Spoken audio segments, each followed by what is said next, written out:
Hey there guys, Tom here. Welcome back to my movie channel and thank you very much for joining me for this, my review of 2002's Sam Raimi's Spider-Man movie.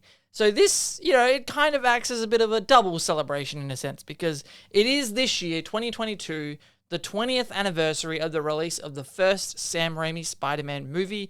I think it's around it might be this week sometime. I'm not sure of the exact date. I just saw a bunch of posts on Twitter celebrating the 20th anniversary of Sam Raimi's Spider-Man, but it also acts as a nice little video to get us into, get us ready for Doctor Strange and the Multiverse of Madness, also directed by Sam Raimi, coming next week. Look out for my reviews of that. So Sam Raimi's first Spider-Man movie. This movie is very special to me, and on a number of levels. First of all, because, I grew up with these movies. Like, the Sam Raimi Spider-Man movies were really my introduction to superhero movies, comic book movies, the idea of superheroes in general. I was the perfect age for these movies.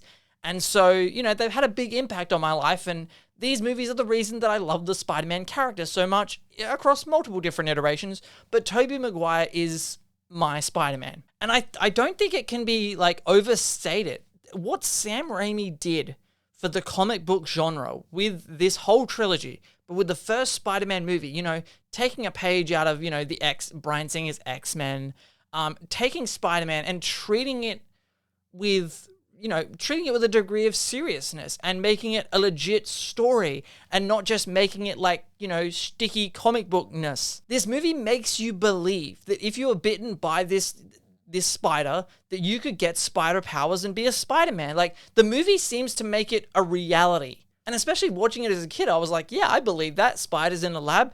We know that in our real world, they experiment on animals. So of course something like this could happen. There is that degree of believability about this movie that I think is a really understated point about these films, especially this very first one, because they do try and ground this movie in real life, real world science. Whether it's the spider bite, whether it's the glider technology, whatever it happens to be, they do try and make it as relatable to the real world as possible, even though it's a movie and it's fantasy and whatever. And look, Tobey Maguire as Peter Parker, Spider-Man, it's a different iteration of Peter Parker, and that's what I love about the character of Peter Parker, is that you can play him many different ways and still be quintessentially Peter Parker. And Tobey Maguire in this film, look, I don't think at this stage in his career he was the greatest actor of all time.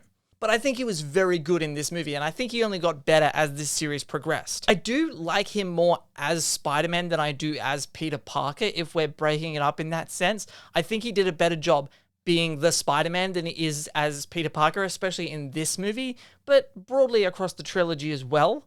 And then you have Kirsten Dunst as Mary Jane, and I know there are a lot of mixed feelings about her as this character. Some people think she was miscast, some people think she doesn't work well, other people think she does work well in these films. I have had a bit of a change of heart. Well, not really. So here's the thing. I think Kristen Dunst, however you pronounce it, I think she does a fine job in these films. From an acting point of view, I think she does a fine job.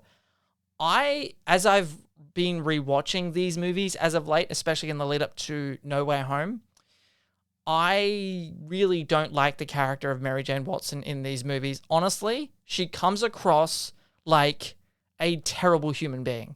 The way she treats Peter Parker, the way she treats him throughout this entire trilogy, and I understand, she was forced to break up with him at certain points and whatever, and the way she treats him throughout these movies, I really don't like it. And by the end of the end of Spider-Man 3, I'm like, why would anybody want to date her? She just doesn't seem like a very pleasant person to be in a relationship with. And so I get it, she's hot, but I'm just like, I wouldn't want to go there with her because she just seems like a very unpleasant, emotionally manipulative person. You might have a different opinion on that. That's just my takeaway. I think Mary Jane's a bit of a cow in these movies. I really do. Then we have Willem Dafoe as the Green Goblin. Now, he, to me, is the standout of the first Spider-Man movie. He is absolutely the standout of this movie. He is the thing, he is terrifying as the Green Goblin. Yes, he was in No Way Home, and it's so funny. After No Way Home came out, I had a couple of people that I know personally say to me, oh, wow, they really dove deeper into Green Goblin in No Way Home and made him a lot more scary than he was in the first one. In the first one, he was acting like a cartoon character, and in No Way Home, he's serious, but he's a terrifying bad guy. And, in No Way Home, he's a lot more brutal and a lot more violent. And I was like, no, go back and watch the first Sam Raimi Spider-Man movie. He is a terrifying villain. He's absolutely terrifying. And I love the duality between Norman Osborn and the Goblin, like the two distinct personalities. And I love the technique of the mirror and showing Norman Osborn talking to the Green Goblin, but using the mirror technique, and Willem Dafoe being able to switch from one to the other so seamlessly, so perfectly, and being able to play both of those roles. That's what I was really hoping, by the way, in No Way Home, that we would get a scene like that, because I just want to relive it because it's so good. He's so good at it. And he's absolutely terrifying in these movies, but it's also, he's a compelling villain because you feel for Norman Osborn. Like, you feel for him. I mean, he had his whole company taken away from him. Why wasn't I told? You can't do this to me. You know how much I've sacrificed?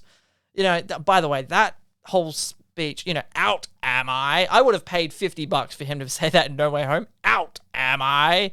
Love that line. And then you have the fight with Spider-Man and Green Goblin at the end of the movie. The whole thing of him with the rail car and, you must choose, and he's got the kids in one and he's got Mary Jane, and he, Green Goblin in this film, he's a terrifying, murderous psychopath, right? He really is.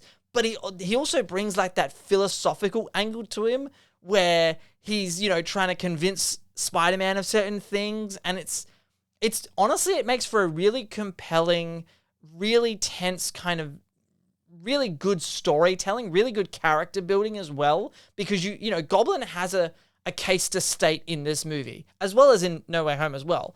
But he has a real case to state in this movie, and it gives him that level of like character development to where he's not just this evil bad guy who's out there to kill Spider-Man. But then, you have the fight at the end between Goblin and Spider-Man, and it's awesome.